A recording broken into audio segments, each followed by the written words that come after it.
nós vamos dar continuidade. Nós estamos nesse curso, no módulo 2, nós estamos estudando esse livro aqui, o Tratado da Verdadeira Devoção à Santíssima Virgem, de São Luís Maria Grelot de Montfort. E hoje nós vamos ver o capítulo 6, a gente já está terminando, são 8, né? Então a gente já está quase terminando.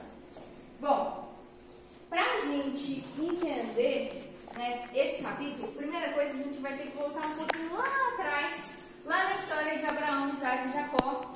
Depois a gente vai ver um pouquinho do significado dessa história, segundo São Luís. Depois, outro pedaço aqui do capítulo, que diz os deveres caridosos da Santíssima Virgem para com os seus servos. Eu gostaria de colocar um trecho de um filme. Alguém já ouviu falar do filme das Crônicas de Nárnia? É um filme excelente, Foi escrito por C.S. Lewis, ele era um autor cristão.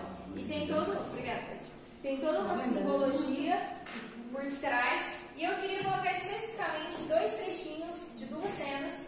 E depois, em algum momento, vocês vão entender o porquê dessas 2 cenas.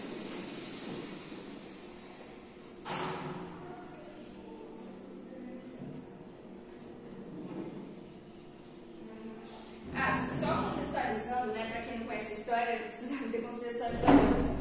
O que é a história? A história de 4 irmãos que eles vão passar as férias na casa de uma tia, de um tio, aliás, e eles estavam numa guerra, na cidade deles estava tendo guerra, e aí eles vão para essa cidade se proteger da guerra. E uma das menininhas, uma das irmãs, ela vai até um guarda-roupa, lá um cômodo que tem um guarda-roupa, e quando ela entra dentro desse guarda-roupa, ela descobre um reino, o reino de Nárnia. E ela começa a visitar esse reino, conhece um fauno, que é um personagem, e ela volta e conta para os irmãos dela. Obviamente, nenhum dos irmãos acredita nela, fala assim, não, você tá doida e tal. E aí ela fica chateada e continua indo nesse lugar, até que o irmão dela resolve seguir ela. E essa é a cena quando ele chega em Nárnia.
spoiler para quem não percebeu, essa rainha na verdade ela é má. E aí depois ela acaba prendendo, isso nem é um spoiler tão grande assim que eu vou falar. Ela acaba prendendo o Edmundo e aquele fauno que ele tinha falado no começo, né? Ele falou, eu conheci um fauno aqui chamado Dominus. E é esse fauno aqui.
Por que eu quis colocar esses dois trechos de Nárnia?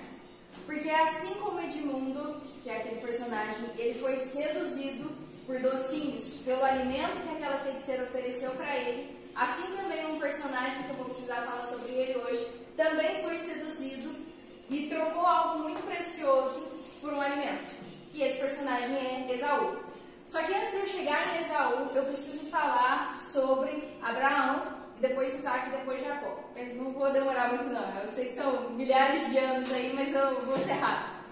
Então, primeiro, né, quem é Abraão? Abraão é aquele personagem bíblico que representa principalmente a fé, que Deus, ele estava muito chateado, né, porque ele não ia ter uma descendência, ele não tinha filhos, ele e a esposa Sara já eram velhos, e aí ele diz para Deus, né, nossa, eu queria ter uma descendência, e eu não tenho filhos. E Deus diz para ele, não se preocupe, você vai ter uma descendência numerosa. Tem aquela história, né, que ele leva ele vê as estrelas do céu e diz, você tá vendo a quantidade de estrelas no céu? Então, a descendência sua vai ser tão numerosa quanto as estrelas do céu. Bem, então de fato, né, já velhos ali, milagrosamente, a esposa dele engravida Sara e eles têm um filho, Isaac. Isaac é aquele da história, não sei se vocês se recordam que Deus pede, né? Depois, olha só, Isaac era filho da promessa, era aquele filho querido e Deus pede para ele, agora eu quero que você sacrifique meu filho. E aí ele leva o filho dele até um monte e pede, agora você sacrifica o seu filho. E aí na hora que ele vai sacrificar, Deus providencia o cordeiro. Tá, Isaac cresce e Abraão fala assim, olha, a gente precisa arrumar uma esposa agora para ele casar. E aí ele pede para um servo dele, para um criado, e fala assim, vai lá na minha terra e busca uma do nosso povo para ser esposa do meu filho. E o servo dele fala assim, mas e se ela não quiser vir comigo, o que eu faço? E ele fala assim, tudo bem, se ela não quiser vir com você, a promessa, o juramento está encerrado. encerrado, você cumpriu a promessa. Ela não quis vir, então eu podia amarrar a mulher e trazer. Mas tenta trazer ela para mim. E aí ele vai, e quando ele chega na terra, né, ele chega num poço, ele já está com sede, já está cansado. Ele fala ele pensa, né, nossa, ele chega perto de um poço e diz assim: Senhor, a mulher que for para ser a esposa de Isaac, que ela me ofereça, que ela me dê de beber e dê de beber também para os camelos. E aí ele chega no poço e fala para a mulher: nossa, me dá um pouquinho de água, faz um favor, estou morrendo de sede. E aí ela fala: tá bom, pode beber aqui que eu vou ali dar para os camelos. E aí ele falou: opa, de primeiro já é ela, que beleza, maravilha. E aí ele vai e conversa com o pai dela. Fala assim: e seus parentes? Ah, vamos lá. E aí ele descobriu que era um parente de Abraão e fala para eles, conta toda a história: eu estou precisando procurar uma esposa pro filho do meu senhor, tal. Aí ele fala assim: não, tá bom. O nome dela era Rebeca. Pô, Rebeca vai com você. Você quer ir, Rebeca? Pergunta pra ela. Ela falou: quero. E aí eles pegam, levam ela e ela se casa com Isaac. Isaac e Rebeca têm 2 filhos, Esaú e Jacó. Pronto, cheguei. Milhares de anos de história, acabei de resumir aqui em menos de 5 minutos. E agora eu gostaria de ler um trechinho.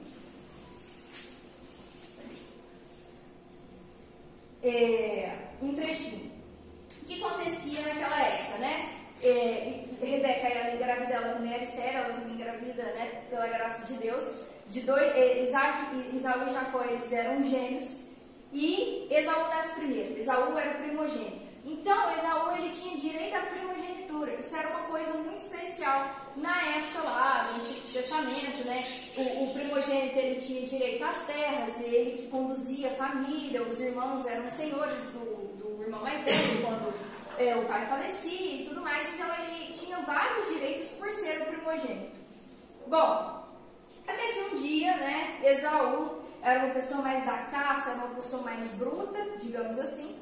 E ele foi caçar e Jacó não. Jacó ficava em casa, estava sempre próximo da mãe, era o favorito da mãe, né? Era o filhinho da mamãe. E chega Esaú um dia cansado de uma caça e fala assim: nossa, eu estou morrendo de fome. E Jacó estava cozinhando, estava fazendo um prato de lentilhas.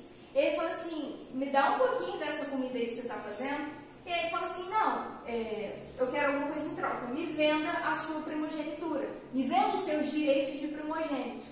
E aí Esaú fala: eu estou com fome, o que primogenitura vai me fazer de diferença agora que eu estou com fome? Dá aí. E aí ele pega e come aquela lentilha, né? Ele troca, ele vende a primogenitura, que era algo muito superior a um alimento qualquer, né?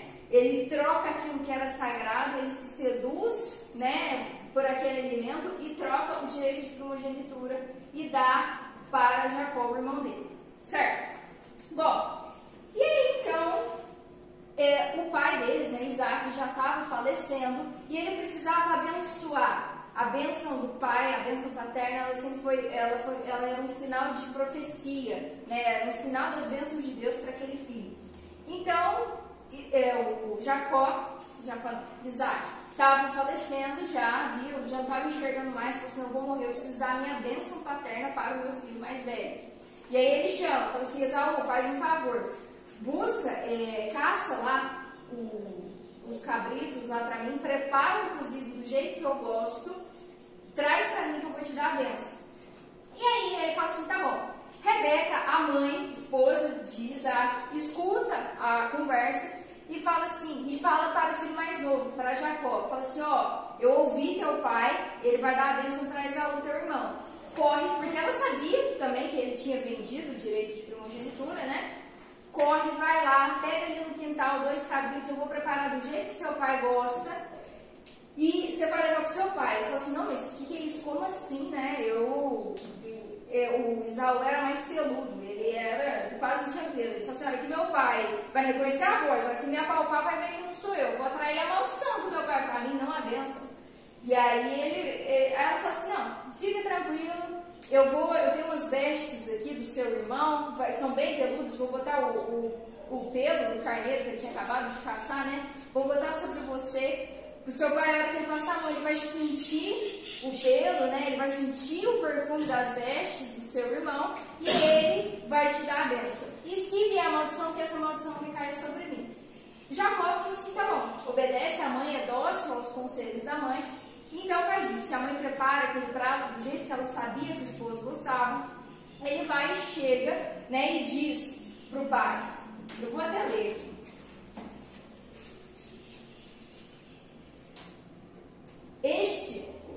Jacó, né, os levou ao pai e disse, meu pai. Isaac respondeu, estou ouvindo. Quem és tu, meu filho? E Jacó respondeu ao pai, eu sou Esaú, teu filho primogênito. Fiz como me ordenaste. Levanta-te, senta-te e come de minha caça para me abençoares. Isaac disse ao filho, como conseguiste achar a caça tão depressa, meu filho? Porque Esaú tinha saído para caçar, né? Ele pegou lá no quintal que a mãe tinha preparado. Ele respondeu, o Senhor teu Deus me deu sorte. Isaac disse a Jacó, vem cá, meu filho, para que eu te apalpe e veja se és ou não meu filho Esaú. Jacó achegou-se ao pai Isaac, que o apalpou e disse, a voz é a voz de Jacó, mas as mãos são as de Esaú. E não o reconheceu, pois as mãos estavam peludas como a seu irmão Esaú. Então decidiu abençoá-lo. Perguntou-lhe ainda, tu és de fato meu filho Esaú? Ele respondeu, sou. Isaac continuou, meu filho, serve-me da tua caça para eu comer e te abençoar. Jacó o serviu e ele comeu. Trouxe-lhe também vinho e ele bebeu. Disse-lhe então seu pai Isaac, aproxima-te, meu filho, e beija-me. Jacó se aproximou e o beijou.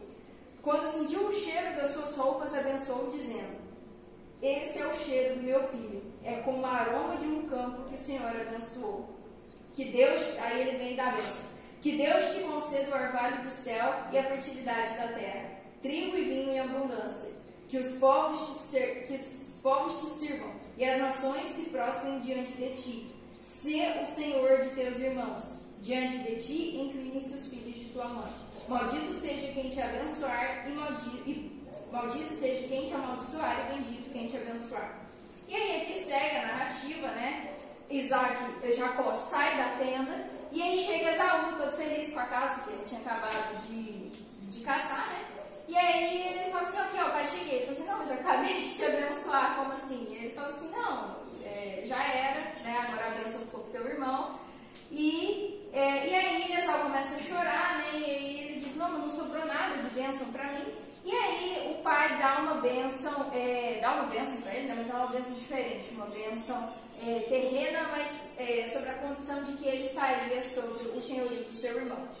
Bom, toda vez que a gente escuta essa história, a gente acha meio estranho, né? Fala assim, nossa, mas ele mentiu, ele enganou, ele roubou a bênção. A gente sempre tem um certo incômodo quando a gente escuta essa passagem, eu pelo menos tinha.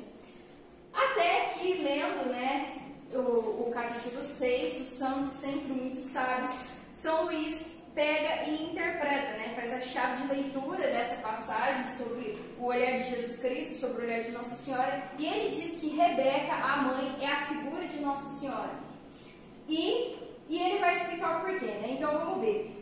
Primeira coisa, ele faz a comparação dos irmãos.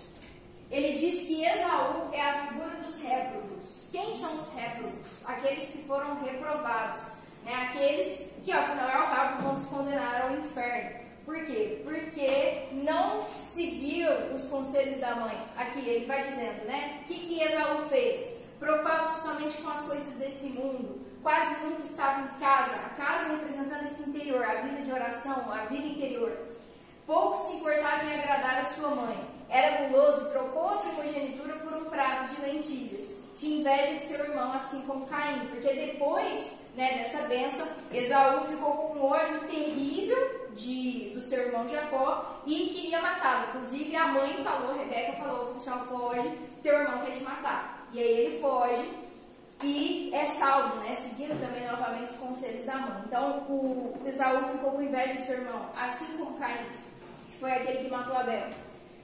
E aí ele faz a comparação, né? Os réprobos também só se preocupam com esse mundo, não tem vida interior, não tem vida de oração, criticam a devoção à Nossa Senhora, ou se não critica, tem ela de forma exterior, só rezam as orações da Nossa Senhora, mas não procuram imitar as suas virtudes. Trocam o gosto do paraíso por ninharias, que foi o que o Edmundo fez aqui, que eu mostrei para vocês. Ele trocou, ele se deixou seduzir pelos docinhos, por aquelas promessas de poder e de comida, né, de prazer que a feiticeira lhe promete. Ele troca aquilo, ele entrega a família dele, né, depois, porque o Edmundo, ele traz a família dele para Nárnia justamente para entregar para a feiticeira, porque ele queria o poder, porque ele queria o prazer.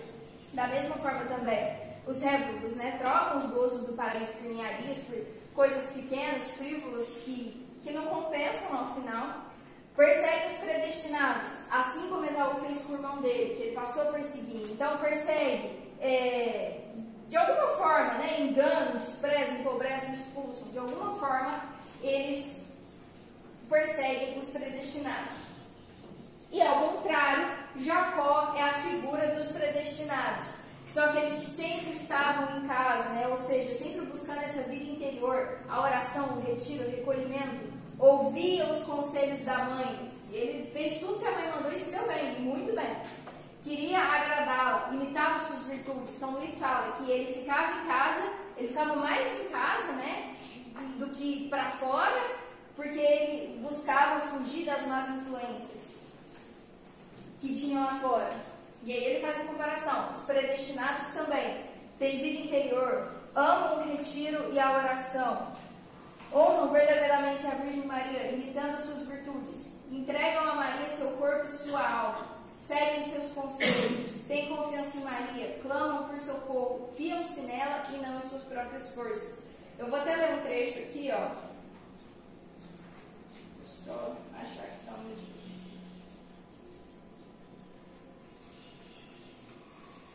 Quando ele fala aqui, né, que o Jacó confiava, depositava sua confiança sem limites em sua querida mãe. Por exemplo, quando lhe perguntou se em vez da bênção não receberia a maldição de seu pai, creu e confiou na resposta que ela lhe deu de que tomaria sobre si a maldição. Que ele falou, né, nossa mãe, mas será que não vai dar ruim? Será que eu não vou atrair sobre minha maldição? Ela falou, não, fica tranquilo, se vier a maldição que venha sobre mim. Então ele confia na sua mãe. E também, aqui, né, sobre obedecer à mãe. Por ter obedecido a sua mãe, Jacó recebeu a bênção, como por milagres, embora por direito natural não devesse recebê-la, porque os servos nas bodas de Caná seguiram o conselho da Santíssima Virgem, foram honrados com o primeiro milagre de Jesus Cristo, que nessa ocasião, a pedido de sua mãe, converteu a água em vinho. Assim, todos aqueles que até ao fim dos séculos receberam a bênção do Pai Celeste e forem honrados com as maravilhas de Deus, só receberão essas graças em consequência de sua perfeita obediência a Maria. Os exaltos, ao contrário, perderão sua bênção por falta de submissão à Santíssima Virgem. Então foi por causa da obediência de Jacó que ele conseguiu alcançar a bênção do Pai. Se ele não tivesse obedecido a Nossa Senhora, se ele tivesse obedecido à mãe dele, ele não teria obtido essa bênção. E aí ele faz a comparação, né, que os réprobos, que são aqueles reprovados, eles confiam em si mesmos, nas suas próprias forças, diferente dos predestinados, que confiam em Nossa Senhora e não nas suas próprias forças. E aí ele faz essa comparação interessante, porque Rebeca, na história aqui, ela pede para que ele entregue a ela 2 cabritos. E ele diz que o que significam esses 2 cabritos? É o corpo e a alma. E aí ele diz, o que Maria faz quando a gente entrega o nosso corpo e a nossa alma a ela? Recebe como dom que lhe pertence, então na verdade é dela mesma, então ela recebe, sacrifica para que morra o pecado ao amor próprio, porque ela mata, né? Quando ele entrega os cabritos, ela mata. Então da mesma forma, ela mata em nós o Adão velho, mata o pecado e o amor próprio, mata os vícios, as inclinações, e prepara ao gosto de Deus, assim como ela preparou aqueles 2 cabritos, porque ela sabia o jeito que o esposo gostava. Toda esposa sabe o jeito que o seu marido gosta daquele prato.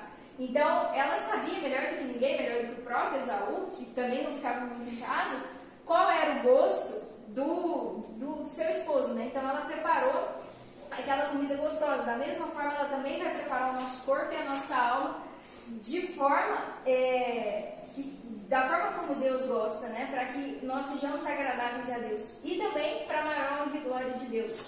Os purifica o corpo e a alma, né? E torna digno do paladar e da bênção de Deus. E nos torna dignos da bênção de Deus.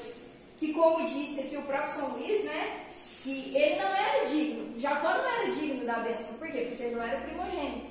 Mas a partir do que fez Rebeca, né? Ela fez, digamos assim, um esquema para que ele se tornasse digno da bênção. Interessante também que o São Luís fala aqui que ele percebe depois, né, quando Esaú chega para ele percebe que ele foi enganado, digamos assim, mas ele não desfaz o que ele fez. Porque São Luís diz que ele percebe ali o dedo de Deus. Ele fala assim, não, isso aqui é um dedo de Deus que queria que Jacó fosse o escolhido e não Esaú. Então ele não desfaz aquela bênção que ele deu. E aí, numa segunda parte do capítulo, né, que ele faz essas comparações, ele diz 5 coisas. São 5? São 5. Ele diz 5 coisas, 5 deveres que Nossa Senhora faz, deveres caridosos que ela cumpre para com os seus fiéis servos. E quem são os fiéis servos? São aqueles que imitam as suas virtudes. Ela os ama. Ama porque é mãe, então toda mãe ama seu filho. Achei interessante que ele diz aqui, se reunisse todo o amor das mães que tem por cada filho, ainda não daria o amor que Nossa Senhora tem por cada filho seu. Ama porque é mãe, por reconhecimento daquele amor que os seus filhos têm por ela, porque Deus os ama, porque são predestinados, então Deus os ama, então Nossa Senhora os ama porque Deus os ama, e porque se lhe consagraram são a sua partilha e a sua herança, porque se consagraram a ela, se confiaram a ela, então ela os ama de maneira especial. Como Rebeca, né, e aí ele vai fazendo as comparações, assim como ela espreita as ocasiões favoráveis para lhes proporcionar algum bem. São Luís diz que ela está ali em Deus, ela consegue já prever, ela já consegue ver as bênçãos e as maldições. E aí ela já corre e prepara o melhor para seus filhos e protege das maldições. Ela, para proporcionar o bem aos seus filhos, dá bons conselhos, assim como Rebeca deu bons conselhos para Jacó, e ele ouviu, Nossa Senhora também dá bons conselhos para os seus filhos. Ela prepara os cabritos, como eu disse, é o corpo e a alma, né, o agrado de Deus. Ela cobre com vestes limpas, novas e perfumadas. Isso daqui é muito bonito, porque tem uma meditação de Santo Afonso Maria de Ligório que ele diz, numa oração que ele escreve, que ele pede para que Deus Pai olhe para ele sobre o véu de Jesus Cristo. Então, não olhe para mim não, porque eu sou pecador.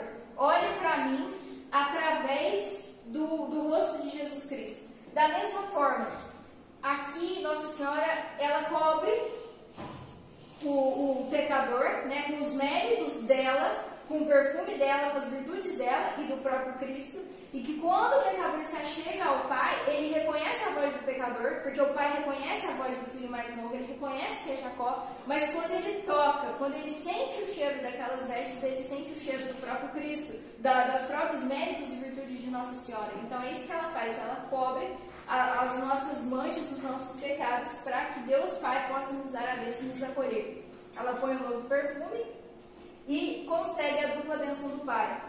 São Luís também explica que essa dupla bênção, ela é uma bênção de abundância terrena também, porque diz, né, fala da abundância do vinho, do trigo, abundância terrena aqui já nessa terra, e também de senhorio sobre os sépulcros, porque assim como a partir daquele momento que ele recebeu a bênção, que Jacó recebeu a bênção, ele teria o senhorio sobre o seu irmão Esaú, assim como os predestinados têm o senhorio sobre os réprobos, né? Aí São Luís ainda diz, ainda que não pareça nessa terra, porque assim, na hora que a gente está aqui, parece que só quem é mau que governa todas as coisas, né? Mas ele diz que na eternidade isso vai ser claramente perceptível. Ela os mantém, ela os ama, ela os mantém, isso. Ela os ama, segundo, falei que eram 5, ela os mantém. Ela os mantém como? Ela dá o pão da vida. Ela é a tesoureira. Deus é cheio de graça, cheio de tesouro, cheio de riquezas para distribuir para o mundo. E quem é a tesoureira? Quem é a dispensadora? Quem dispensa essas graças sobre nós? É Nossa Senhora. Então ela está aí administrando. Ó, essa riqueza, essa graça aqui vai para fulano, essa aqui vai para ciclano. E aí ela que faz essa distribuição das graças para nós. Então ela reserva a melhor porção para alimentar e sustentar os seus filhos prediletos, aqueles que imitam as suas virtudes. Terceiro, ela os conduz. Ela conduz de acordo com a vontade de Deus. Assim como Rebeca, né, que era aquela mãe amorosa que conduzia os seus filhos, dava bons conselhos e conduziu Jacó, né, para que ele tivesse a bênção de Deus, para que ele, depois, quando o irmão, né, que ia persegui-lo também, ela conduziu ele para fora para fugir. Nossa Senhora também nos conduz, guia a um porto seguro. Tem inclusive uma oração, não sei se já ouviram falar, do ofício da Imaculada, uma oração cantada, né? E você vai rezando trechos dela ao longo do dia, né? 6 horas da manhã, 9 horas da manhã, de 3 em 3 horas. E aí um dos títulos que eles colocam lá, né? Nossa Senhora, Estrela de Jacó, porque da mesma forma, né? Que ela conduziu, essa daqui é uma imagem de Nossa Senhora Stella Maris, né? Estrela do Mar, que é aquela que conduz. Tem uma história, né, que tinha uns navegadores que eles estavam passando por uma tormenta e Nossa Senhora, ela foi essa estrela que os conduziu no mar, então ela recebe esse título de Stella Maris, Estrela do Mar. Então Nossa Senhora também é essa estrela de Jacó, porque ela conduz os seus filhos a um porto seguro. Ela os defende e protege. Defende de seus inimigos, né, assim como Rebeca livrou Jacó da perseguição do seu irmão Esaú. Ela também protege dos inimigos. E isso aqui é muito bonito. São Luís diz que Nossa Senhora envia os teus anjos para que os seus filhos não caiam. Aqui, ó. Esta mãe e princesa poderosa enviaria antes batalhões de milhares de anjos em socorro de um só de seus servos, para que se não dissesse que um servo fiel de Maria, que a ela se confiou, sucumbiu à malícia, ao número e à força dos inimigos. Então ela prefere mandar um batalhão de anjos para um só de seus servos, para que não se diga que um servo fiel de Maria, que se confiou a ela, sucumbiu. Então, que senão o pessoal vai falar, né? Aí, ó, tá vendo? Se confiou a Nossa Senhora, deu ruim. Ela fala, não, ela prefere um servo fiel. Prefere enviar um batalhão de anjos para que ele não sucumba, né? Não caia.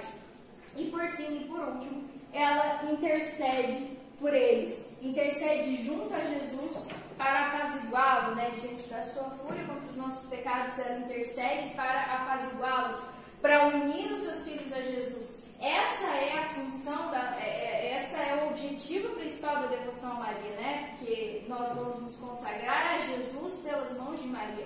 Essa é a missão dela, é levar até Jesus. Inclusive tem essa frase aqui nas costas do tratado. Se a devoção à Santíssima Virgem nos afastasse de Jesus Cristo, seria preciso rejeitá-la como uma ilusão do demônio. Mas é pelo contrário, como já o fiz ver, essa devoção só nos é necessária para encontrar Jesus Cristo, amá-lo eternamente e fielmente servi-lo. Nós somos duramente criticados pelos protestantes pela nossa devoção a Nossa Senhora, mas a nossa devoção não é assim, uma idolatria, uma deusa. Não, é justamente uma devoção a essa eterna mãe, aquela que esteve mais próxima dele aqui na terra, aquela que o amamentou, que deu a mãozinha para ele quando ele foi dar os primeiros passos, aquela que era profundamente íntima. A gente está ali próximo dela para entender de fato essa intimidade, para aprender com ela essa intimidade com o próprio Cristo, que ela mais do que ninguém nessa terra teve. Consegue a bênção do Pai e união com Jesus. Como eu disse lá atrás, assim como Jacó não era digno, nós também não somos dignos do céu, não somos dignos das bênçãos do Pai, mas ela nos prepara, nos enche, né? Se nós somos fiéis a ela, se nos consagramos a ela, se nos deixamos trabalhar por ela, ela nos reveste, né, com os méritos dela mesma e do próprio Cristo, para que nós tenhamos a bênção do Pai e a união com o próprio Jesus. Conserva-nos em Jesus e Jesus neles. Ela permite que Jesus esteja conosco o tempo todo e nós em Jesus. Guarda-os. Guarda, né, das maldades, das ciladas do demônio, do mundo, da carne. Ajuda-os a perseverarem até o fim. Até botei essa imagem, né, como uma pessoa que está falecendo e Maria está junto dela. Ela nos ajuda a ter essa perseverança final para que nós possamos chegar algum dia até o céu. Certo? Eu queria colocar agora uma meditação, porque eu pensei, assim, eu não queria trazer só, digamos assim, o resumo do capítulo, né? Eu queria trazer alguma coisa prática, ou alguma coisa de mais espiritualidade. Eu ia colocar uma meditação, mas eu não estou conseguindo acessar ela aqui no computador. Então eu vou enviar, de alguma forma, enviar o passo a passo para vocês conseguirem ter acesso a essa meditação, para vocês poderem escutar, certo? Então vamos rezar? Em nome do Pai, do Filho e do Espírito Santo. Amém.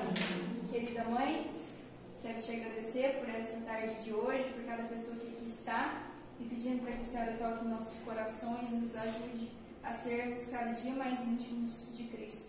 Ave Maria, cheia de graça, o Senhor é convosco.